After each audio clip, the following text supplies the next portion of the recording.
নমস্কার, সোমালিয়াস ক্রিয়েশনে আপনাদের সবাইকে স্বাগত জানাই। আজকে আমি একটি স্ন্যাক্স রেসিপি আপনাদের সাথে শেয়ার করব, যেটা বানিয়ে ফেলা খুবই সহজ। খুব কম সময়ে এটা বানিয়ে ফেলা যায় এবং সবারই কিন্তু ভীষণই পছন্দ হবে।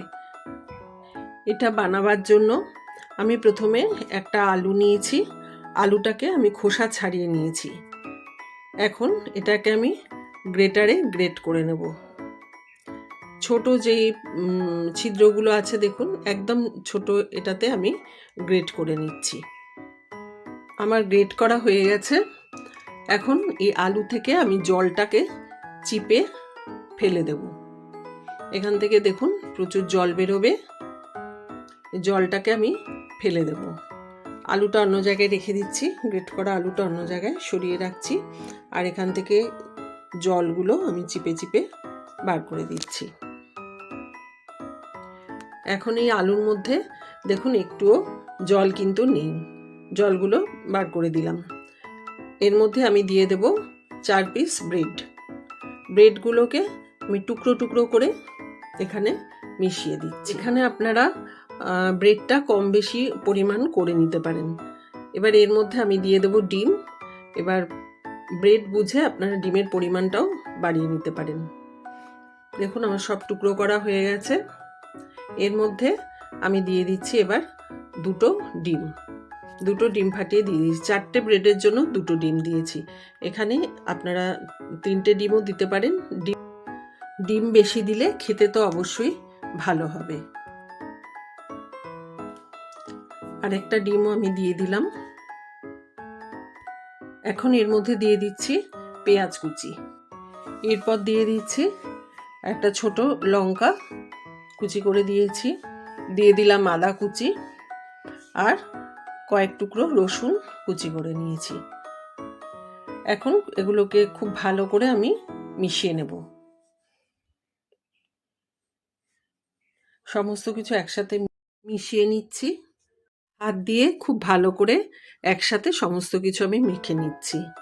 খুবই টেস্টি এই রেসিপিটি, আর বানাতেও খুব একটা সময় লাগে না, খুব তাড়াতাড়ি হয়ে যায়। আপনারা অবশ্যই বাড়িতে এইভাবে একবার করে দেখবেন। আর একজন যদি খায় তাহলে তার পেট কিন্তু পুরো ভরে যাবে। আমার মাখা হয়ে গেছে দেখুন।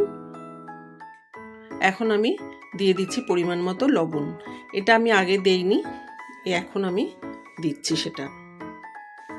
দিয়ে দিলাম সামান্য হলুদের গুঁড়ো। এখন 5 মিনিটের জন্য রেস্টে রেখে দিয়েছিলাম।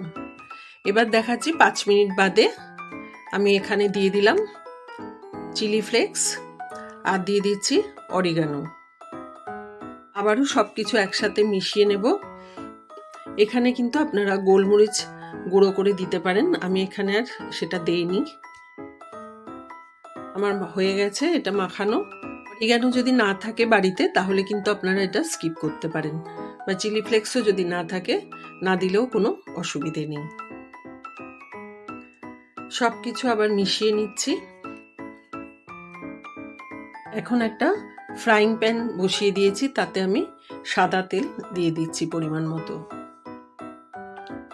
তেলটা ভালোভাবে গরম হতে হবে। তেলটা একটু গরম হলে এর মধ্যে ওই ব্রেডের মিশ্রণটা দিয়ে দিচ্ছি। আমি চামচের সাহায্যে একটু ছড়িয়ে ছড়িয়ে দিচ্ছি, সব জায়গা যাতে সমানভাবে থাকে সেইভাবে একটু গোল শেপ করার চেষ্টা করছি। গ্যাসের ফ্লেমটা কিন্তু এই সময় একদম লোতে আছে। বাড়িয়ে করলে পিছন দিকটা কিন্তু পুড়ে যেতে পারে। কিছুক্ষণের জন্য আমি ঢেকে দিলাম। কয়েক সেকেন্ড বাদে নামিয়ে নিচ্ছি। নিচটা দেখুন ছেড়ে আসছে কড়াই থেকে, তার মানে নিচটা হয়ে গেছে মোটামুটি। এখন আমি এটাকে উল্টে দেব। এর জন্য অন্য একটা ডিশ নিয়েছি, এটাকে উল্টো করে এবার এই প্যানটাকে আমি দেখুন উল্টে দিচ্ছি।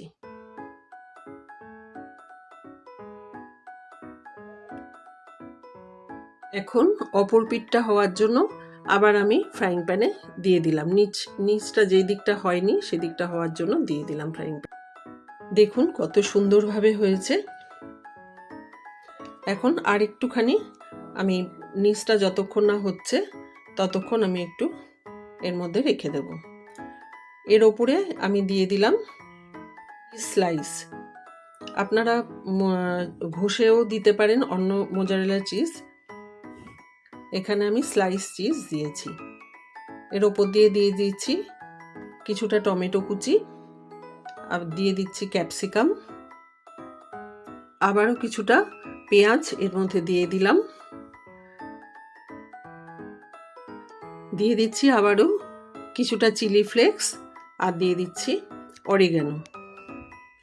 এখানে আমি টমেটো সসটা দেইনি, আপনাদের ইচ্ছা করলে আপনারা টমেটো সসও এর মধ্যে দিতে পারেন। এগুলো একটু সমস্ত এই সবজিগুলো একটু চেপে চেপে দিচ্ছি, আরও ঢাকা দিয়ে রাখলাম 2-3 মিনিটের জন্য।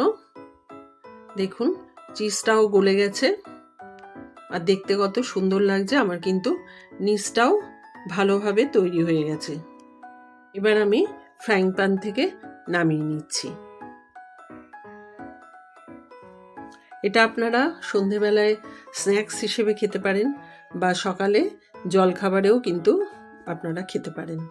আর এটা খেলে কিন্তু পেটটা পুরোটাই ভরে যাবে, বা রাত্রিবেলা যদি ডিনার করতে চান তাহলেও কিন্তু এটা দিয়ে অনায়াসেই ডিনার সেরে ফেলা যায়। দেখুন দেখতে যতটা সুন্দর হয়েছে খেতেও কিন্তু সেরকমই লোভনীয়। আপনারা অবশ্যই বাড়িতে একবার ট্রাই করবেন, আর ভালো লাগলে কমেন্টের মাধ্যমে আমাকে জানাবেন। আর আমার চ্যানেল সোমালিয়াস ক্রিয়েশনকে একটা লাইক, শেয়ার ও সাবস্ক্রাইব করার জন্য অনুরোধ রইল। সবাই ভালো থাকবেন, সুস্থ থাকবেন। এরকম একটি সহজ রেসিপি নিয়ে আবারও আপনাদের কাছে চলে আসব।